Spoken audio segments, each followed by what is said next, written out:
po vazhdojnë punimet në bypassin e Vushtrisë, i cili ishte thënë se do të përfundohet në shkurt të këtij viti. Edhe pse me vonesë, kompania ka vazhduar punimet në këtë segment shumë të rëndësishëm të magjistrales Mitrovica-Prishtinë.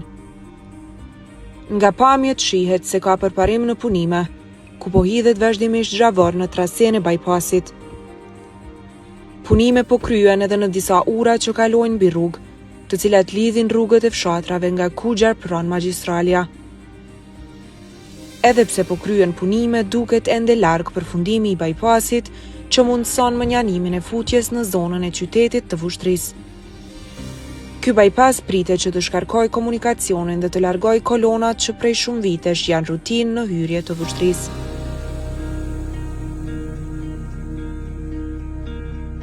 Kujtojmë se qeveria në shkurt të vitit 2024 i dha tenderin një kompanie me kontratë 2 vjeçare, mirë po me kushtin që punët kryen për 1 vit dhe në vitin e dytë të mbesin vetëm punët anësore.